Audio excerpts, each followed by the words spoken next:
The faint clink of silverware against porcelain echoed through the restaurant like tiny bells, each sound amplifying my solitude. I shifted in the plush velvet chair, feeling both out of place and invisible in this temple of luxury.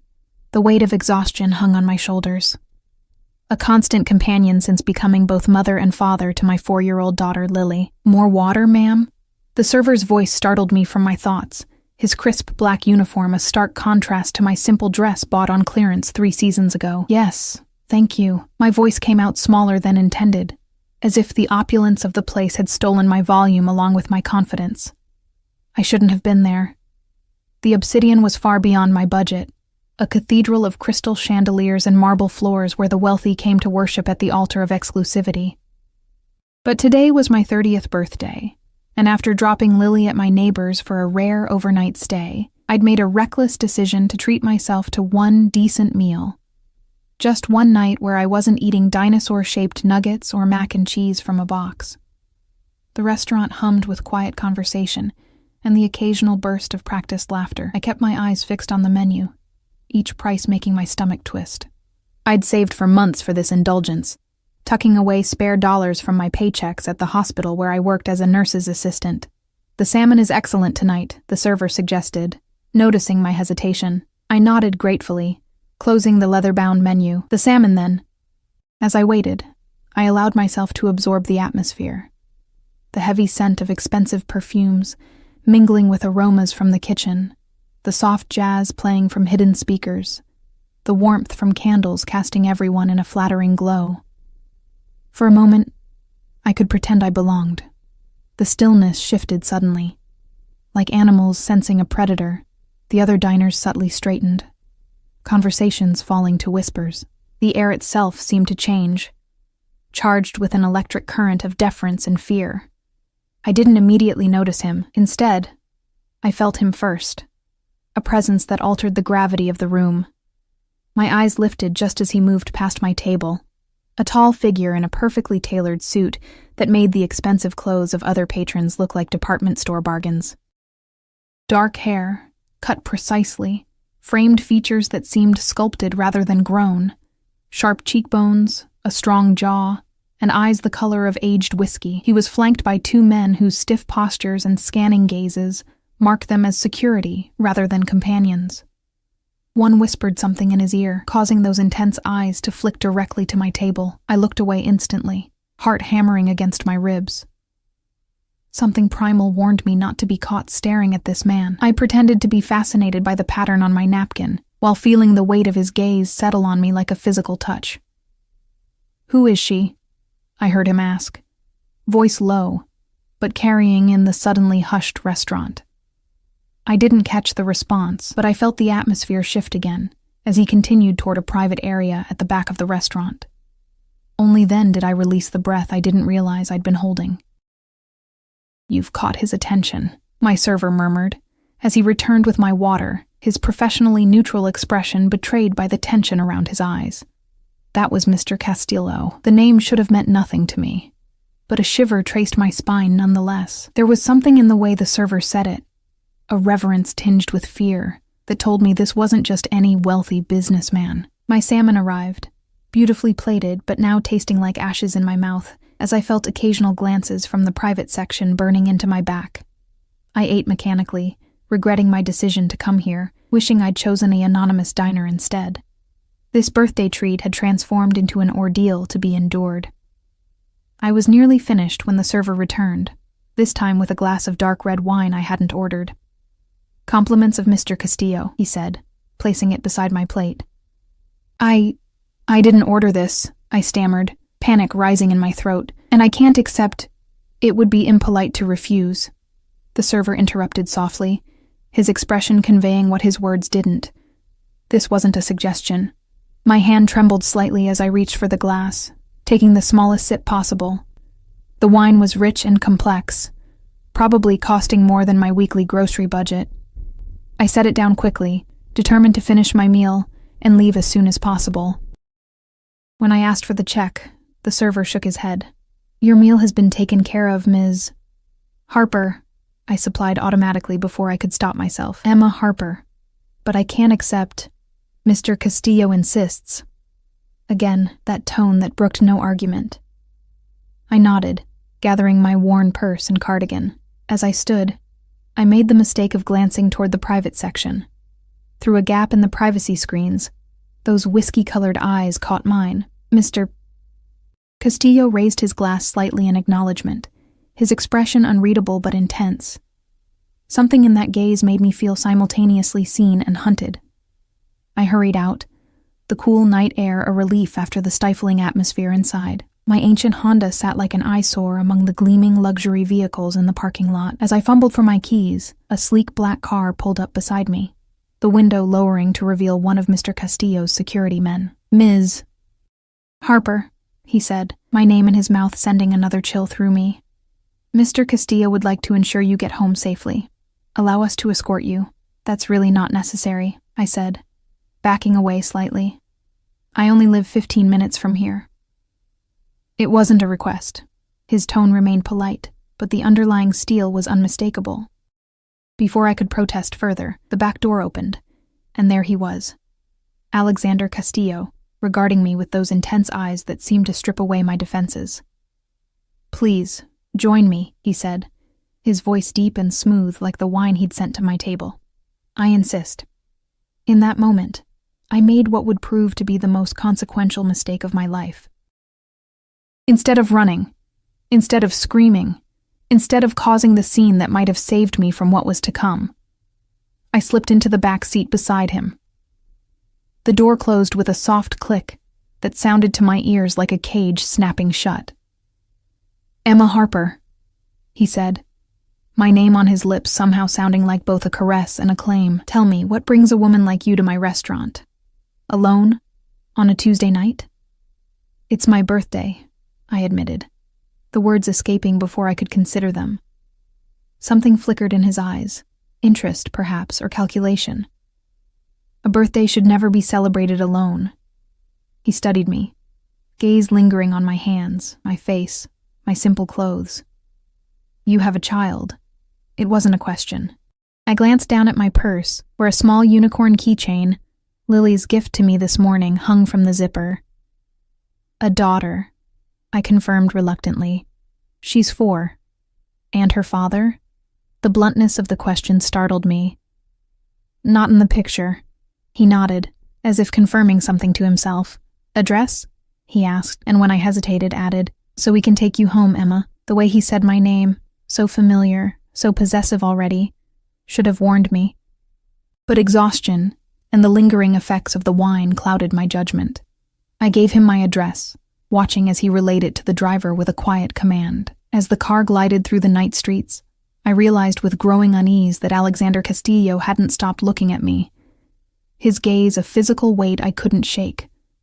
In the confined space of the car, I caught his scent, expensive cologne with undertones of something darker, something dangerous. Why did you pay for my meal? I finally asked, needing to break the charged silence. A smile curved his lips, not quite reaching those predatory eyes. Let's call it a birthday gift. From a complete stranger, I countered, finding a spark of courage. We're hardly strangers now, Emma, he replied. I know your name, where you live, that you have a daughter, and that you were dining alone on your birthday in a restaurant where you clearly felt out of place. He leaned slightly closer. I find I want to know more. The car stopped outside my apartment building, a modest complex that looked even shabbier through the tinted windows of his luxury vehicle. Thank you for the ride, I said stiffly, reaching for the door handle. His hand caught mine, warm and strong, the touch sending an involuntary shiver through me. One more thing, he said, producing a business card seemingly from nowhere. When you need anything at all, call this number. I took the card automatically, the heavy cardstock embossed with just a phone number, no name. Why would I need anything from you? I asked, finding another flicker of defiance. Alexander Castillo smiled again, this time showing a flash of perfect white teeth that reminded me of a predator's warning. Because, Emma Harper, he said, releasing my hand, but somehow making me feel more captured than before. Everyone eventually needs something from someone like me. I escaped the car, clutching my purse and the business card. feeling his eyes on my back until I disappeared into my building. Only when I was safely inside my apartment, door locked and chained, did I allow myself to breathe. On my refrigerator, Lily's crayon drawing smiled at me, a stick figure of her and me, holding hands beneath a bright yellow sun. Normal, safe, my world. I looked down at the business card in my trembling hand, suddenly certain that my world had just tilted irrevocably on its axis. What I couldn't have known then, as I slipped the card into my wallet instead of tearing it to pieces as I should have, was that Alexander Castillo had already decided I belonged to him, and men like Alexander Castillo always took what they wanted. 3 days passed in blissful normality.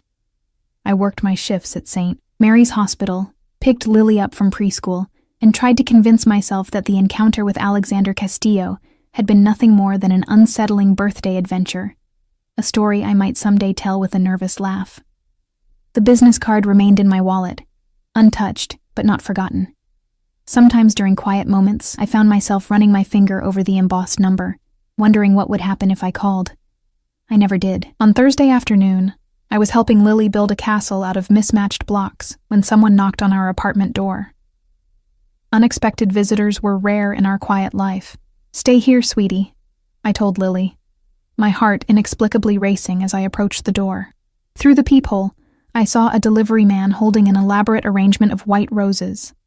Frowning, I opened the door a crack, security chain still in place. "Emma Harper?" he asked, consulting his clipboard. "Yes." "Delivery for you." I unlatched the chain and accepted the flowers.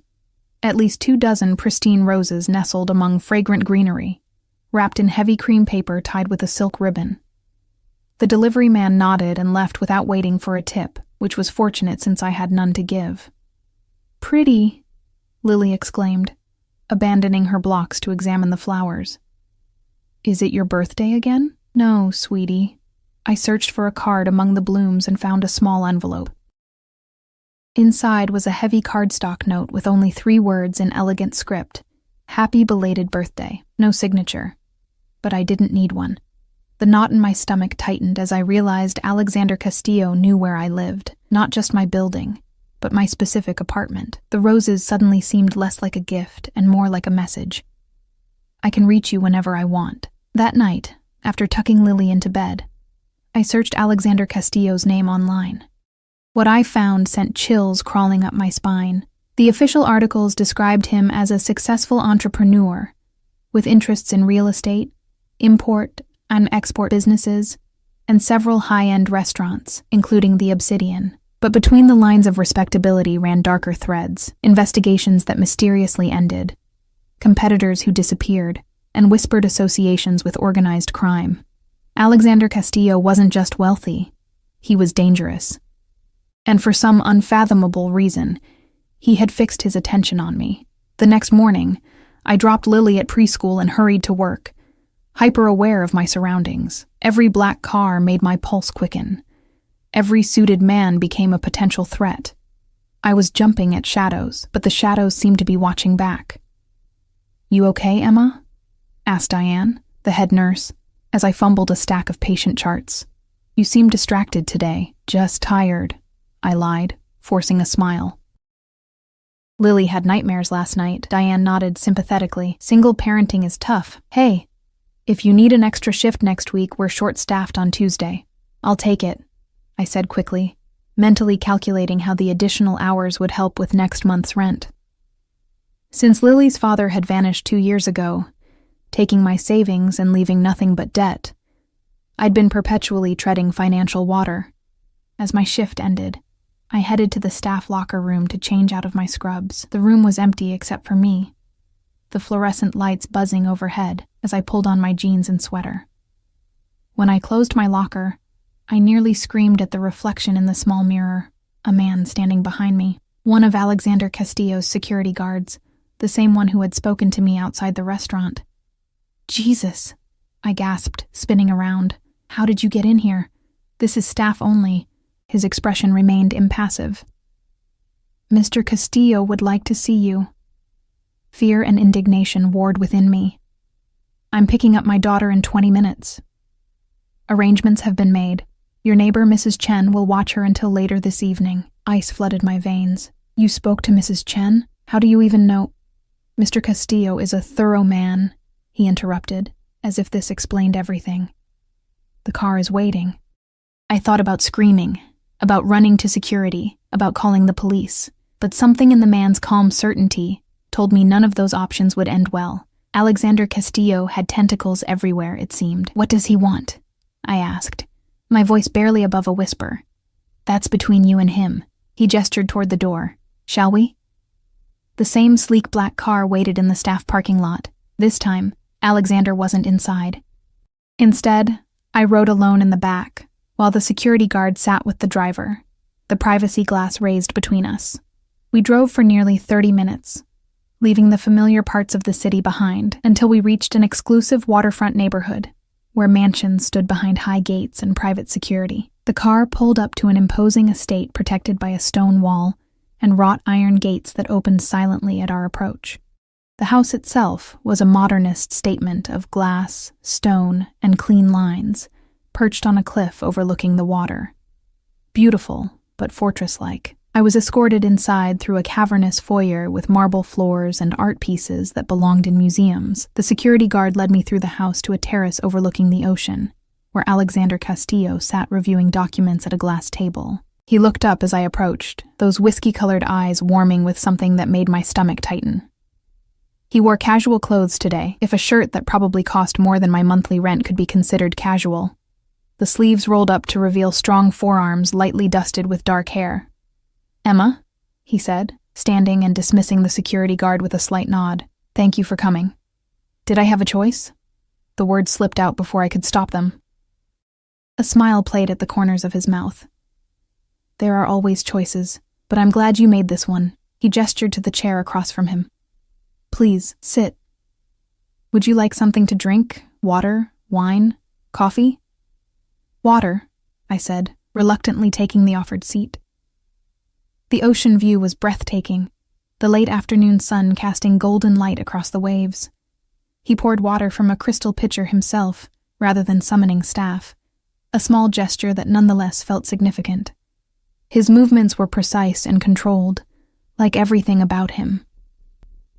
You're upset about the flowers, he said, setting the water glass before me. Not a question. I'm upset that you know where I live, that you contacted my neighbor, that you're interfering with my life, I replied, finding courage in anger. I don't know what you want from me. Alexander studied me with those penetrating eyes. What I want is simple, Emma. Your company. My company, I repeated flatly. You could have anyone. Models, actresses, socialites. Why are you fixated on a single mother who can barely afford to eat at your restaurant? He leaned forward slightly, his gaze never leaving mine, because when I saw you sitting alone in that restaurant, so clearly out of place, yet holding yourself with such quiet dignity, I saw something rare, authenticity. Do you know how unusual that is in my world? I took a sip of water, using the moment to collect my thoughts. So I'm a novelty, a curiosity. You're a mystery I find myself wanting to solve. His voice dropped lower, more intimate. Tell me about yourself, Emma Harper. There's nothing to tell. I work at St. Mary's Hospital. I raise my daughter. I try to make ends meet. And Lily's father? The question hit a tender spot. Gone. He cleaned out our savings and disappeared when Lily was 2. I later found out he had gambling debts. Something darkened in Alexander's eyes. His name? Why does it matter? I hesitated, then relented. Marcus Denton. Alexander nodded almost imperceptibly, as if filing the information away. The casual way he asked, the intensity of his interest, it unsettled me deeply. What do you actually want from me, Mr. Castillo? Alexander, he corrected gently. And I told you, your company, dinner perhaps, conversation. Nothing more complicated than that. Nothing was ever that simple, especially with men like him. And if I say no? He sat back, regarding me calmly. Then Raymond will drive you home, and you'll never hear from me again. The offer of freedom should have been a relief. Instead, it felt like a test, one whose rules I didn't understand. Just like that. I don't force my company on unwilling women, Emma. His tone carried a hint of offense. Yet here I was, brought to his home without my explicit consent. The contradiction hung in the air between us. "One dinner," I found myself saying, though a wiser part of me screamed to take the escape offered. "And then you'll leave me alone if that's what I want?" A smile spread across his face. Genuine this time, transforming his severe features into something devastatingly handsome. "One dinner. You have my word."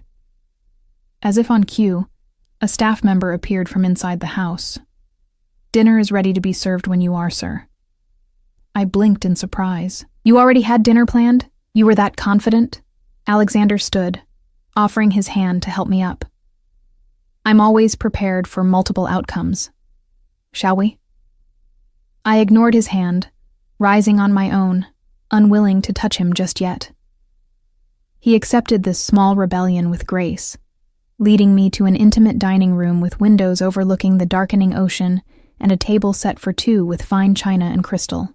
The meal was exquisite, course after course of perfectly prepared dishes paired with wines I couldn't begin to identify.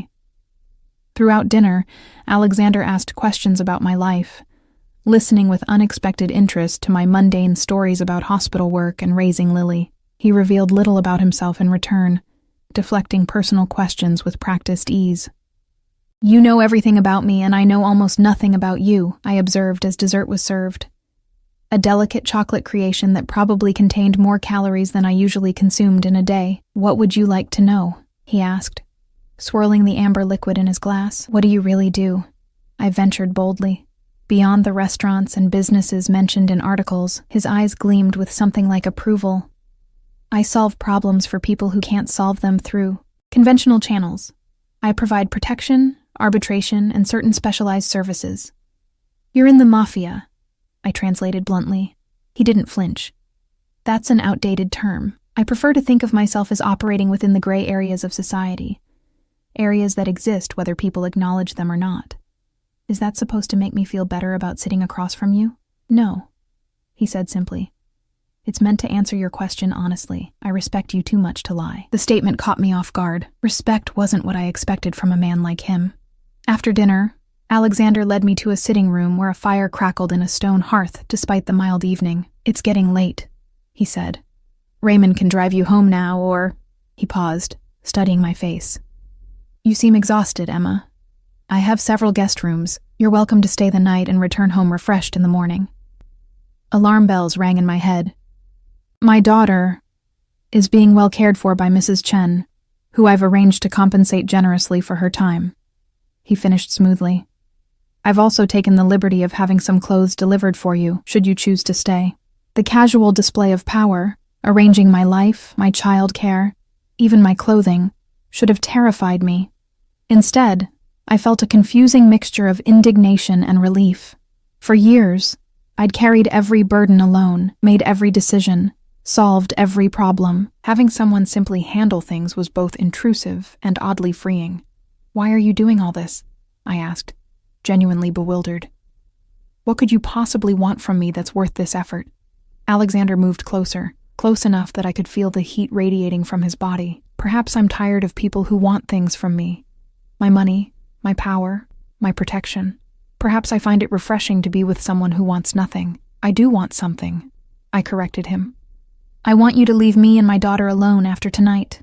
A shadow crossed his face. "Is that truly what you want, Emma?" The question hung in the air between us, heavier than it should have been. In the firelight, his eyes seemed to glow with an intensity that made my breath catch. "I want to go home," I said finally, my voice barely audible. Something that might have been disappointment flickered across his features, before his expression smoothed into polite acceptance. "Of course. Raymond will take you." As we walked toward the foyer, Alexander's phone rang. He checked the screen, his jaw tightening. "Excuse me for a moment. This is important." He stepped away to take the call, his voice too low for me to hear. When he returned, his expression had hardened, all traces of the charming dinner companion gone. "There's been a development," he said, his tone clipped. "It concerns your daughter's father." My blood froze in my veins. "Marcus? What about him?" Alexander's eyes held mine, unreadable and dark. He's back in the city, and he's looking for you. That's impossible.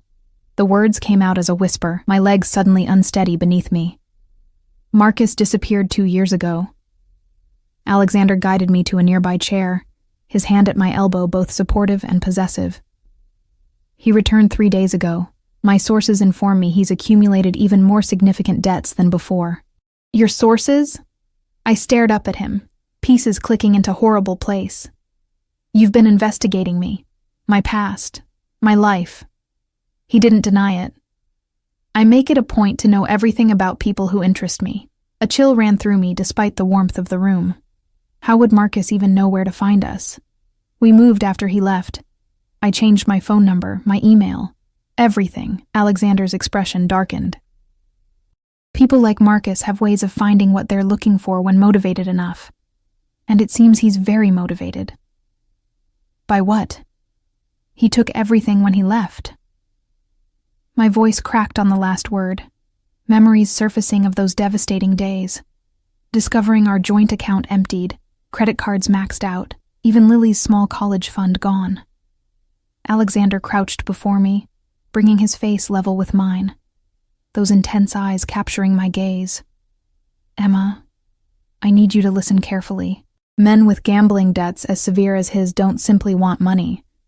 They're desperate, and desperate men are dangerous. Fear clawed at my throat as I thought of Lily. Her innocent smile, her complete trust in me to keep her safe. What does he want from us? According to my information, he believes you have something of value. That's ridiculous. Everything of value went with him. Alexander's expression remained grave. Not everything. He's been telling his creditors about an inheritance. Confusion replaced some of my fear. Inheritance?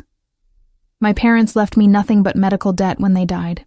Your grandmother's jewelry, Alexander said quietly. The pieces you keep in the small wooden box on your closet shelf. I recoiled, genuinely frightened now by how much he knew about my private life. How could you possibly? As I said, I'm thorough. He rose and moved to pour 2 glasses of amber liquid from a crystal decanter. The point is, Marcus has convinced some very unpleasant people that these pieces are worth a substantial amount. They're not, I said, accepting the glass he offered, more for something to hold than any desire to drink.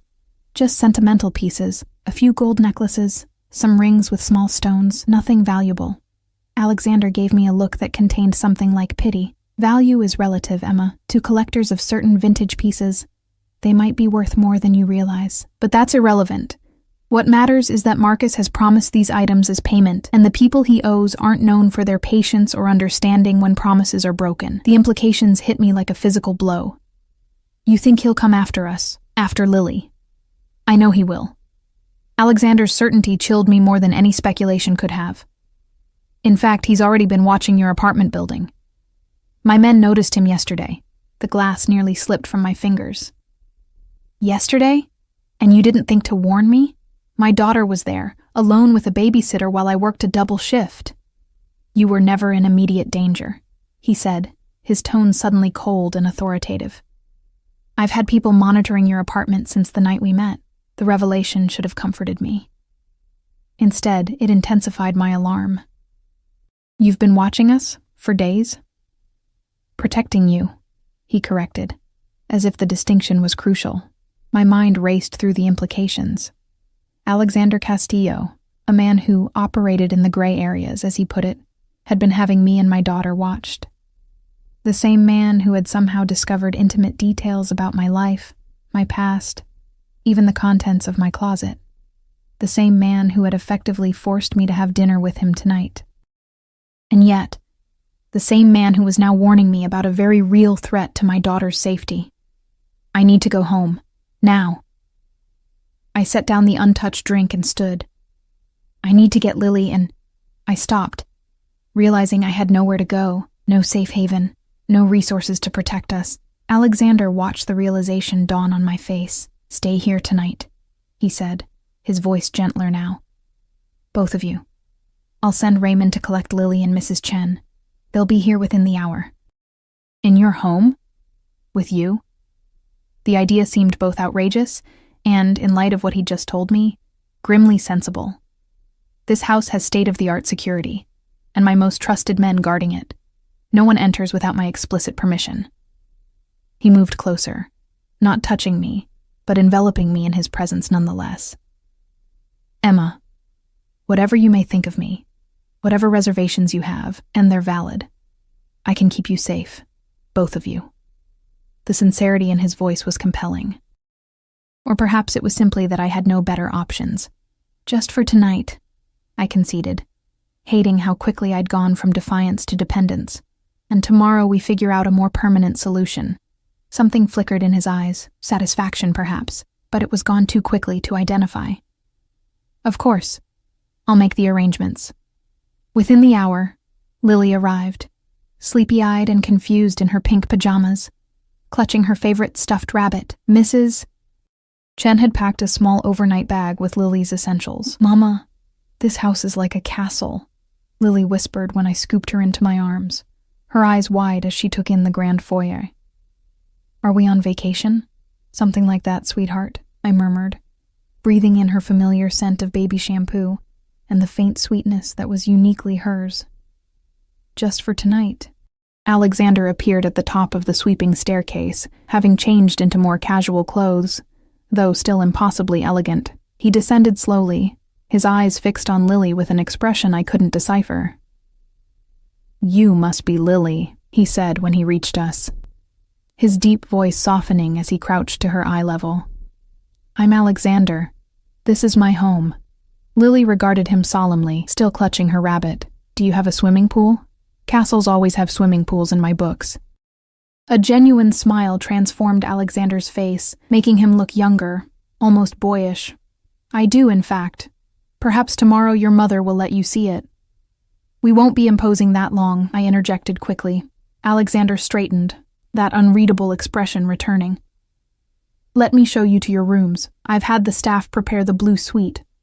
It has connecting bedrooms, so Lily can be close to you." The blue suite proved to be larger than our entire apartment, with a sitting area, 2 bedrooms, and a bathroom that featured a shower big enough for 4 people and a tub that resembled a small pool.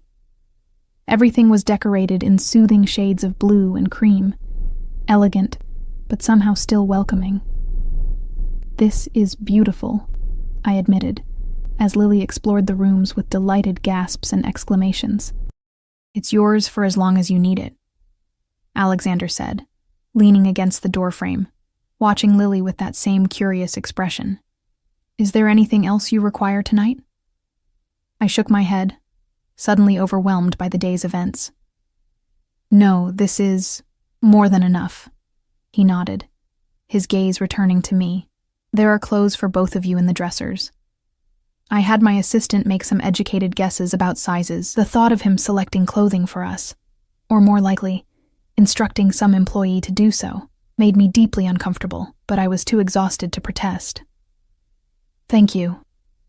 Sleep well, Emma," he said, lingering a moment longer than necessary before turning to leave. At the door, he paused. "My bedroom is at the end of this hallway, should you need anything during the night." His eyes held mine meaningfully. "Anything at all." After he left, I helped Lily brush her teeth and tucked her into the child-sized bed in the connecting room, which someone had thoughtfully prepared with fresh linens decorated with cartoon characters. She fell asleep almost instantly, the day's excitement having worn her out. I took a long shower, letting the hot water wash away some of my stress, before slipping into a silk nightgown I found in the dresser, exactly my size, as promised. The garment was modest enough, but the quality and feel of it against my skin made me acutely aware that it probably cost more than I made in a day. Sleep evaded me despite my exhaustion. I kept replaying Alexander's warnings about Marcus, imagining worst-case scenarios, feeling the walls of some invisible cage closing around me. After tossing for an hour, I slipped out of bed and padded to the sitting area, hoping to clear my mind. Through the windows, moonlight spilled across a landscaped garden and reflected off the dark ocean beyond. The view was breathtaking, but it only emphasized how far I was from my normal life, how quickly everything had changed. A soft knock at the outer door startled me. When I opened it, Alexander stood there, still fully dressed despite the late hour. "I saw the light," he explained, nodding toward the lamp I'd switched on. "May I come in? There are developments we should discuss." I glanced back toward Lily's room, confirming her door was closed, then reluctantly stepped aside. Alexander entered, his presence immediately filling the space in a way that made it hard to breathe. His eyes swept over me in the nightgown, before returning to my face with a heat that made my cheeks warm. "Developments?" I prompted, crossing my arms over my chest. He moved to the small bar in the corner, pouring himself a drink. "Marcus made contact with his creditors this evening. He's promised delivery of the items by tomorrow night." My stomach dropped. "He doesn't have them. He can't get into my apartment." "No, but he's desperate enough to try." Alexander sipped his drink, watching me over the rim of the glass. "Which means we need to consider your options beyond tonight." "We?" The word slipped out more sharply than I intended. His eyes narrowed slightly. "Yes, Emma. We. Because whether you like it or not, your problems and mine have become intertwined." "How exactly are my problems yours?" I challenged, finding a spark of defiance despite my vulnerability, standing before him in borrowed silk in his home. Alexander set down his glass and moved closer, his movement deliberately slow, as if approaching a frightened animal.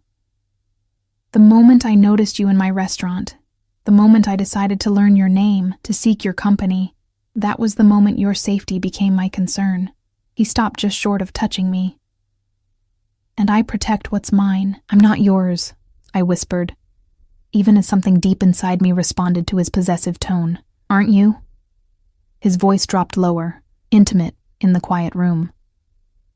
"You're in my home, wearing clothes I provided, sleeping under my protection. Your daughter is safe because I made it so."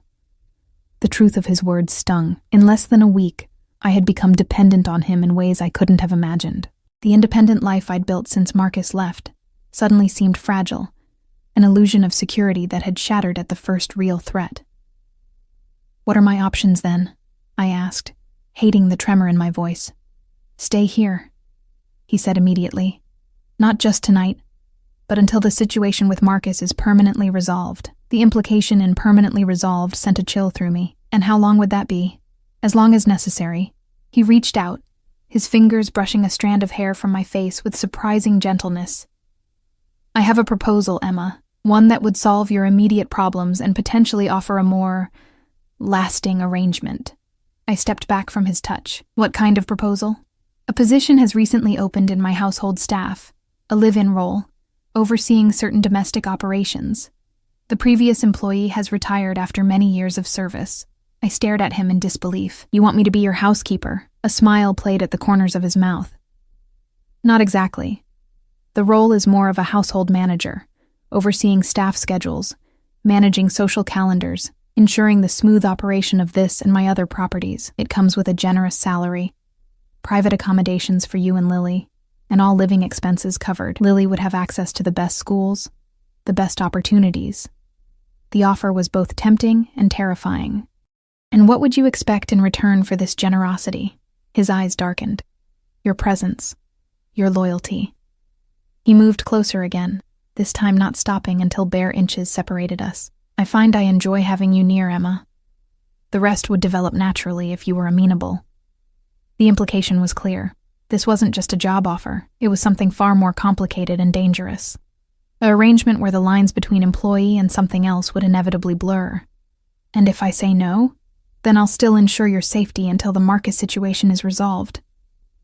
I'll help you find suitable accommodations elsewhere, perhaps in another city where he can't find you. I'll make sure you and Lily are financially secure." His expression remained impassive.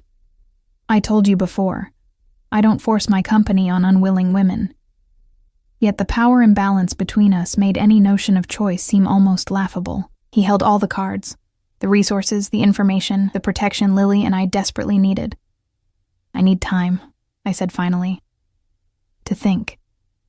He nodded, satisfaction evident in his expression. It wasn't a rejection, and he knew it. "Of course. Take all the time you need." As he turned to leave, a sudden thought occurred to me. "Alexander," I called after him, the first time I'd used his first name voluntarily. "How did you know about my grandmother's jewelry? Really?"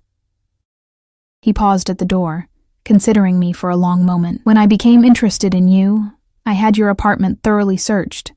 Standard procedure when I'm considering bringing someone into my life. The casual admission of such a profound violation left me speechless. Rest well, Emma, he said, closing the door behind him, leaving me alone with the uncomfortable knowledge that my life had already been changed beyond recognition, and that some part of me, some traitorous, previously unknown part, didn't entirely mind. I returned to bed where sleep continued to elude me. In the connecting room, Lily slept peacefully, unaware of the dangerous currents swirling around us, currents that seemed increasingly likely to sweep us into Alexander Castillo's world permanently. Morning arrived with disorienting brightness. For a moment, lying in the luxurious bed, I couldn't remember where I was. Then reality came flooding back. Alexander Castillo, Marcus's return, the proposal that had kept me awake most of the night. Lily's excited voice drifted from the connecting room. Following the sound, I found her sitting cross-legged on her bed, chatting animatedly with a woman in a crisp uniform who was arranging a breakfast tray. "Mama, look, pancakes shaped like bunnies," Lily exclaimed, pointing to the elaborately presented breakfast. The staff member straightened, offering me a polite smile. "Good morning, Ms. Harper. Mr. Castillo asked that breakfast be served in your suite. He thought Miss Lily might enjoy it." "Thank you," I managed, still trying to process the strangeness of waking up to servants and bunny-shaped pancakes. "Is Mr. Castillo around?"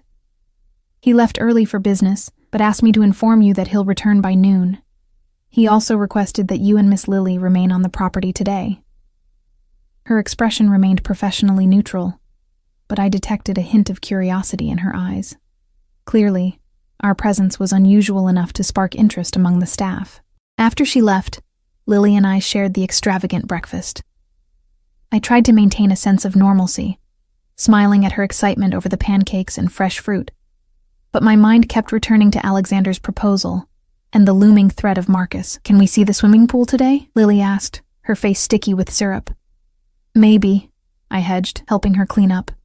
"First, let's explore inside, and you need a bath, little miss." After bathing Lily and dressing us both in the clothes provided, simple but expensive items that fit us perfectly, we ventured out of the suite. A security guard stationed at the end of the hallway nodded respectfully, but made no move to stop us as we wandered through the sprawling house. The place was a labyrinth of elegant rooms, each more impressive than the last. Lily was enchanted, especially by the library with its floor-to-ceiling shelves and rolling ladder. We spent an hour there, reading from a collection of children's books that seemed suspiciously new, as if they'd been purchased specifically for her visit. Around 11, we discovered the indoor pool, a magnificent space with a glass ceiling that bathed the water in natural light. Lily pressed her face against the glass doors, her expression pleading. "Please, Mama, just for a little while?" I hesitated, but the hopeful look in her eyes won me over. "All right, but we don't have swimsuits." "Actually, you do." The voice came from behind us, making me jump. Alexander stood there, earlier than expected, watching us with that now familiar intensity. He'd changed from the business attire he must have worn for his morning meetings into more casual clothes, though still impeccably tailored. "I had swimwear added to your wardrobes this morning," he continued, stepping closer. "Good morning, Lily." My daughter, usually shy around strangers, beamed at him. "Hi, Mr. Alexander. Can I really swim in your pool?" "Of course." He crouched to her level, his expression softening in a way I'd only seen when he addressed her. "It's heated, too. Very comfortable." "Thank you." Lily bounced on her toes, then looked up at me. "Can we, Mama, please?" I felt trapped between my daughter's excitement and my discomfort, with accepting yet another offering from this man. "I suppose for a little while." "Excellent," Alexander said, rising. "The changing rooms are through there. Everything you need should be inside." He turned to me, his voice dropping slightly. "Perhaps afterward we could continue our conversation from last night while Lily rests." The reminder of his proposal sent a flutter of anxiety through me, but I nodded. "We should talk, yes." While Lily splashed happily in the shallow end of the pool, I sat at the edge with my feet in the water, watching Alexander swim powerful laps. His body was lean but muscled, marked with several scars that hinted at a violent past. When he finally pulled himself out of the water and sat beside me, droplets running down his chest, I found myself looking away, uncomfortable with my own awareness of him. "She's a wonderful child," he observed, watching Lily play with the floating toys that had magically appeared poolside. "Bright, spirited. She's everything to me," I said simply. Alexander was quiet for a moment. "I never had siblings. My mother died when I was young, and my father—" He trailed off, his expression hardening. My father was not a family man. It was the first truly personal detail he'd shared. "I'm sorry." He shrugged, the casual gesture at odds with the tension in his shoulders. It shaped me, made me value certain things. His eyes returned to Lily. Family loyalty, protection. Before I could respond, his phone buzzed. He checked it, his expression darkening. "We need to talk, now." Alarmed by his sudden shift in tone, I called Lily out of the pool. A female staff member appeared as if summoned, offering to help Lily change and have some lunch while the adults talked. Once Lily was settled with lunch and cartoons in our suite, Alexander led me to his office. A sleek space dominated by a desk facing floor-to-ceiling windows overlooking the ocean. He didn't sit, but paced behind the desk, his earlier relaxed demeanor completely gone.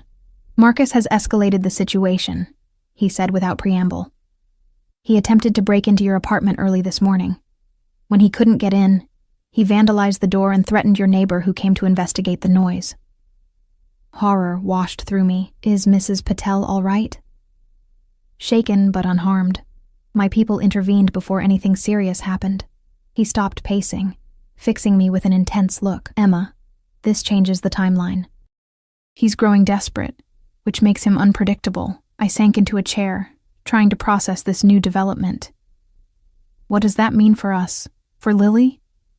Alexander moved around the desk, kneeling before me and taking my hands in his. The gesture was so unexpected, so intimate, that I didn't pull away.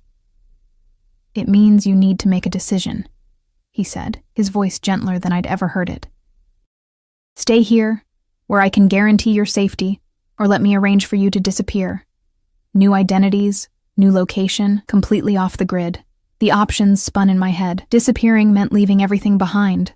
My job, the few friends I had, the life I'd built for Lily. Staying meant binding our future to Alexander Castillo, a man who operated in shadows, who had invaded my privacy, who clearly saw me as something to possess. "If we stay," I said slowly, "what exactly would that mean, in practical terms?" His thumbs traced circles on my palms, the touch distracting. "You would accept the position we discussed. Lily would have a home here, with access to private tutors, the best education. You would have financial security, protection." His eyes held mine. "And you would have me." "As what?" I whispered, needing clarity even as I feared the answer. "Initially, as your employer. Over time, perhaps as something more, if that's what you wanted." He released one of my hands to brush his fingers against my cheek. "I'm attracted to you, Emma, more than attracted. But I meant what I said. I won't force anything." The sincerity in his voice was compelling, as was the warmth of his touch. For a woman who had been alone for so long, shouldering every burden by myself, the promise of protection, of having someone powerful on my side, was almost irresistible. "And Marcus?" I asked, my voice barely audible. Alexander's expression hardened. "Leave Marcus to me." The implication hung heavy in the air. I should have been horrified, should have run as far from this man as possible. Instead, I found myself nodding slowly. "We'll stay," I said, the words feeling momentous as they left my mouth. "At least until the situation with Marcus is resolved. After that, we'll see." Satisfaction gleamed in Alexander's eyes. He raised my hands to his lips, pressing a kiss to my knuckles that sent an unexpected shiver through me. A wise decision. He rose, returning to business mode so quickly I felt dizzy from the transition. "I'll have your things brought from the apartment today. Is there anything specific Lily needs that might not be obvious?" I listed a few of Lily's favorite toys and books, still trying to process the choice I'd just made. Had I sold my soul for security?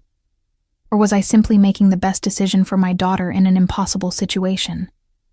"There's one more thing," Alexander said, watching me closely. "Marcus contacted your phone several times this morning. Threatening messages." My blood ran cold. "My phone is in my purse in the bedroom. I haven't checked it. I had my security team monitor communications to your devices since the situation developed," he explained, unapologetic about yet another invasion of privacy. "The content of the messages concerns me."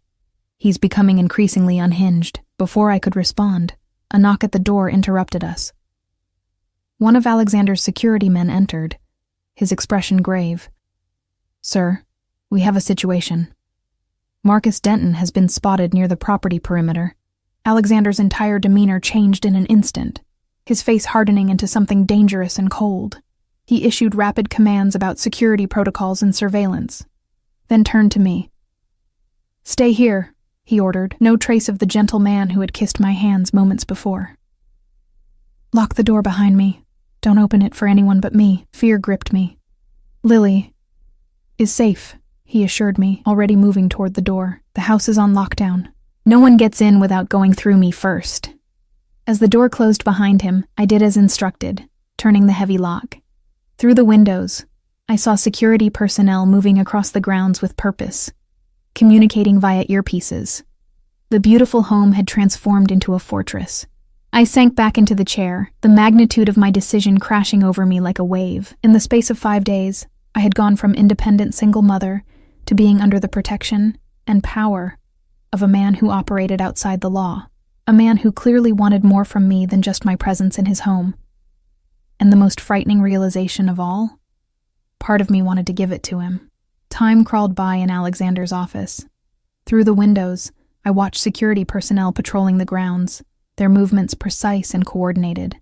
Twice I tried calling the suite where Lily was staying, but no one answered, intensifying my anxiety. After 30 agonizing minutes, the office door unlocked.